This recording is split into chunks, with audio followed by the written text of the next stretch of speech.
One of the best things about crypto is that we're really on the cutting edge in terms of crypto being this carefully crafted amalgam of concepts from different fields, including cryptography, monetary policy, computer science, and group psychology. One of the worst things about crypto is also that we're on the cutting edge. If you've been in this space for even just a couple of years, it's easy to forget that nobody's ever really done this before. Nobody's ever really had to understand this before. Crypto's only been around for 13 and a half years. And recently we've been discovering that even some of the self-appointed and widely accepted crypto experts don't really understand crypto. So no surprise that they don't understand Cardano or any of its 144 peer-reviewed papers. But maybe that's slowly changing. Ready? Let's go.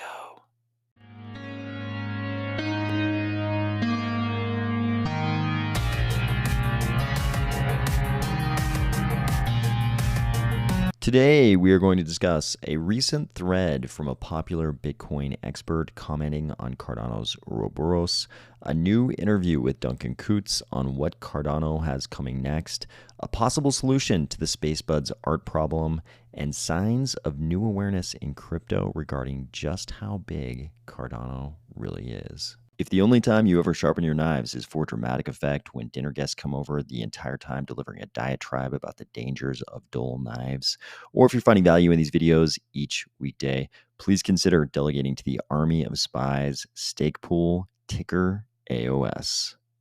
Here's a thread from Jimmy Song. If you don't know who Jimmy Song is, he labels himself in his Twitter profile as a Bitcoin expert and open source coder, and the author of 4 Bitcoin books, a writer for Bitcoin Magazine.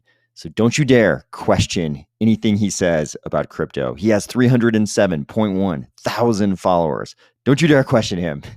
He says, proof of stake does not solve the Byzantine generals problem. Therefore, it does not provide decentralized consensus.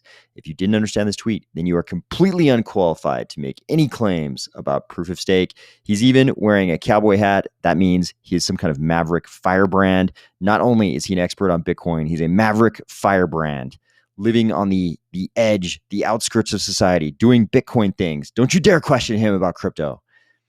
Down below here, it looks like the Cardano Ouroboros paper from 2019 was proposed to him as something countering his statements. And he says, the people pointing to this paper are LARPing. That's a live action role playing, for those of you who don't know, and clearly don't understand what Byzantine fault tolerance means. Read the assumptions. They assume away the Byzantine generals problem. We've talked about the Byzantine generals problem many different times on this channel.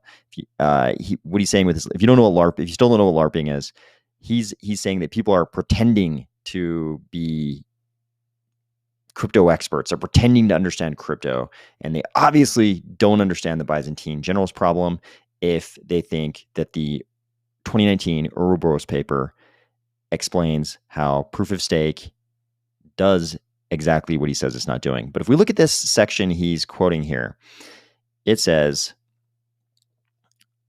our protocol is secure under a number of plausible assumptions. The network is synchronous in the sense that an upper bound can be determined during which any honest stakeholder is able to communicate with any other stakeholder. So any honest stakeholder can communicate with any other stakeholder. Okay. I don't see how that assumes away the Byzantine generals problem. A number of stakeholders drawn from the honest majority is available as needed to participate in each epoch. So number of stakeholders drawn from the honest majority are available to participate in epochs. Okay. The stakeholders do not remain offline for long periods of time. Okay. The adaptivity of corruptions is subject to a small delay that is measured in rounds linear in the security parameter. Or alternatively, the players have access to a sender anonymous broadcast channel. A lot of these things have to do, a lot of these assumptions have to do with communication between the stakeholders. So number one, it has to do with communication. Number two has to do with availability in an epoch. Number three is that they don't remain offline for long periods of time. And number four, it has to do with the adaptivity of corruptions, or the players have access to a sender anonymous broadcast channel. I don't really see how any of those things assume away the Byzantine generals problem. But more importantly, there's a fundamental problem with this statement here. And that's something that Charles has talked about on a number of occasions. And I think his explanation of this is actually a very good explanation. We'll look at some more technical explanations, just slightly more technical explanations, not even technical explanations, but we'll look at some explanations where they throw a little tiny bit of extra jargon at you. But Charles's very simple explanation revolves around what proof of stake and proof of work really do. And that's just decide who gets to validate the next block. After that's done, after we use either proof of work or proof of stake to decide who gets to validate the next block, things kind of work the same. I mean, you can choose a number of different consensus mechanisms to use at that point, but proof of stake and proof of work don't really determine which consensus mechanism you have to use. We'll look at some tweets in just a second from someone who understands crypto a little bit better, I believe, than Jimmy Song. And they point out that there are certain advantages to using certain consensus mechanisms with proof of stake or proof of work. But proof of stake and proof of work don't determine what consensus mechanism you use. They just determine how you decide who validates the next block. Here, Adrian Brink puts it pretty concisely. He says, proof of stake is not a consensus mechanism. Proof of work isn't a consensus mechanism either. Byzantine fault tolerance or Nakamoto consensus are consensus mechanisms. If you don't know the difference, then you are completely unqualified to talk about either. Just for clarity, proof of stake and proof of work are Sybil mechanisms. They decide who can participate, not how those chains reach consensus. So he's saying exactly what we just talked about. Proof of stake and proof of work decide who gets to participate in validating the next block, not how you reach consensus. Here's a thread from Emin Gun Sirer. People today know him because of his association with Avalanche, but I first encountered him years ago when he was still a professor at Cornell, and he was making some very insightful commentary on Ethereum.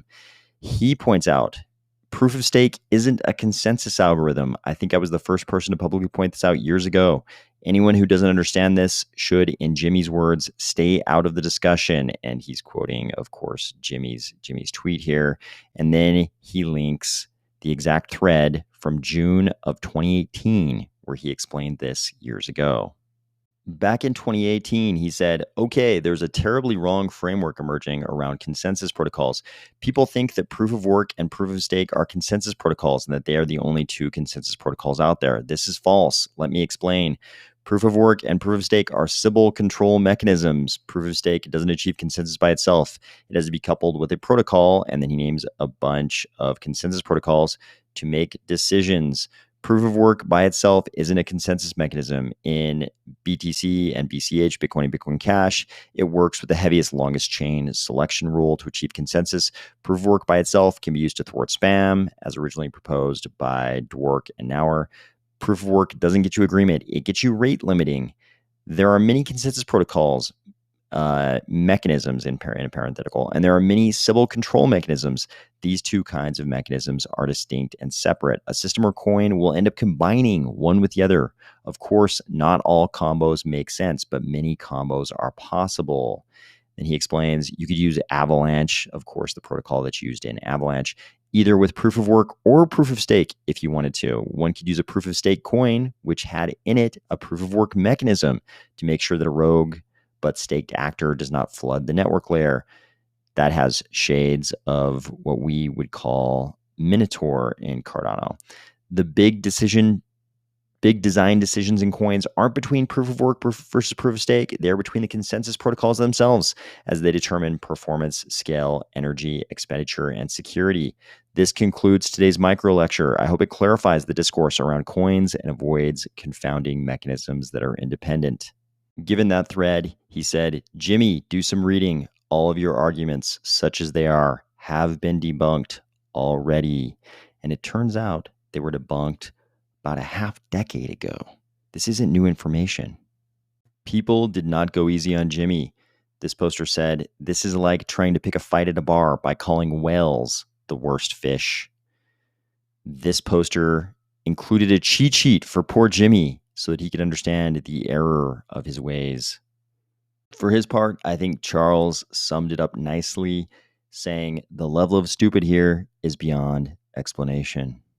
So the next time you see something like this impugning proof of stake from a Bitcoin expert, even if they've published 4 Bitcoin books, remember, maybe they just don't know what they're talking about. While Bitcoin maximalists are floundering, trying to find any way to stave off the onslaught of more environmentally friendly and capable blockchains, CityAM did an interview with Cardano's Duncan Coutts, chief technical architect at IO Global, and he talked about some of the great things on their way to Cardano. There's a nice section in here on input endorsers, a good explanation of peer-to-peer networking, and finally, Duncan's thoughts on all the new tools in the Vossel upgrade. I'll let you go over to CityAM and check this out if you're interested. It looks like Spacebudz is making a little bit of progress on trying to fix their art problem. It sounds so weird talking about an art problem. It's like talking about the music problem, like you live in some very puritanical community where music is not allowed. We have a music problem. The teenagers are playing music and listening to it. So Spacebudz has an art problem. Of course, is a very different type of art problem. They say, hey guys, quick update. So we got 2 opinions so far, one from an attorney US and another from a lawyer Europe. The opinions are a bit different, and overall it's not fully clear yet. So we need to talk to them a bit more. Regardless, I'm curious about what the community thinks about any outcome. And I would highlight these last 2. So he says, lawyer thinks all is fine, but community is not happy with all the trace parts. Go through a token migration with redesigned Spacebudz, or lawyer thinks it's not fine. Well, I think the only possibility is to go through a token migration. And then he has this other scenario up here. Lawyer thinks all is fine. Just continue with how things are. I think that one is probably a lot less likely, and definitely it's going to be one of these 2 things. But looks like the proposed solution to both of those is a token migration with redesigned Spacebudz. That's kind of interesting, given the position that Spacebudz holds in the Cardano community. It'd be interesting to go through this sort of wholesale redesign of the art. But I want to say once again, I think I can only applaud the way Alessandro and the Spacebudz team have been handling this so far, so transparently, and with so much focus on actually finding a solution. It looks like the rest of the crypto space is slowly figuring out something that all of us already knew, and that's that the Cardano community is huge. So here we have Dunleavy89, who says he's a senior research analyst at Messari. Says lots of crypto and macro tweets, charts, and takes. And he is reporting, everyone likes to give Cardano trouble, but they still have 1 million plus holders, even accounting for UTXO nonsense.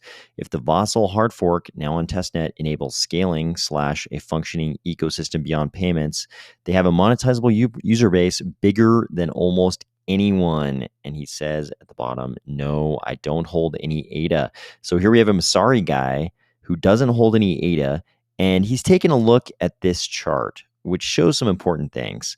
You can say, oh, in Cardano, they have 3.7 million addresses, but how many real community members is that? How many real holders of Cardano is that? Then you can look at addresses with a balance of greater than the equivalent of $1. That's a number over 3 million. That's something. When you look at these numbers, though, addresses with balance greater than 100, that's almost 1.3 million addresses. If there's greater than $100 worth of crypto in an address, chances are the person who has the right to control that address probably cares about it. If you have over $100 somewhere, you probably care about it. Even if you look at this next level, addresses with balances greater than 1,000, it's almost 500,000. I would say that most people, most normal people definitely care about any amount of crypto in excess of 1,000. I think most people would care about an amount greater than 100. But between these two, I think he's coming to this conclusion that we definitely have over 1 million real holders of Cardano. And this is obviously somebody who doesn't have a great stake. Messari, not famous. Messari is not famous for, like promoting Cardano or anything like that. And this guy doesn't even hold any Cardano. I think this is a good sign that people in the greater crypto space are starting to understand that Cardano has this very large, very active community. And this is during a crypto bear market. We're kind of just primed and ready for the next bull market, the next crypto bull market, where Cardano might do some things that a lot of people won't expect. You can tell he's not too well informed, though, when he creates this conditional: if the Vassal hard fork enables a functioning ecosystem beyond payments. That kind of implies that Cardano is currently just an ecosystem that involves payments, when in fact we have multiple smart contract based projects operating every single day in Cardano, including many DEXs. Finally, we haven't heard much from the Artifct Moon project in quite a while, but we've got some new information here. They say, this is it from their Discord, by the way. They say, understand you're looking forward to seeing something, so wanted to share some things from Unreal Engine 5. These are more raw than I would prefer, but patience is a little rare in this current market, but understandable. And they talk about all of the things they're working on. They say minimap and navigation working. Look forward to introducing our MetaHuman Buzz, Moon Transport, Monolith Gallery, and much more. Browser-friendly version in parallel, jumping between JS and pixel streaming technology, subtasks. Yes, we are now officially partners of the Metaverse Standards Forum to follow interoperability standards. Hope you're all well. And then they give us some of these images. I thought these images down here were especially interesting. Check out these two. I think these are awesome.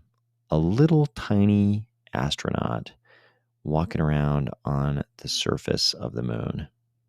They also have a cool animation of a moonwalking astronaut here, and they tell us there are other tasks they're currently working on, including an updated Spaces website design, exclusive space-related auctions, space giveaways for moon holders, and they say that may include NFTs and physicals, new holder verification for Discord, community events, upgrades to marketplace infrastructure for speed and reliability, and project minting multi-sig services and support. And they tell us they will be publishing updates and announcements as they progress. I'm looking forward to seeing what this Artifact Moon project looks like. It was always kind of a cool idea to create a metaverse based on real modeling of the actual moon, and all the parcel holders actually owning a piece of that.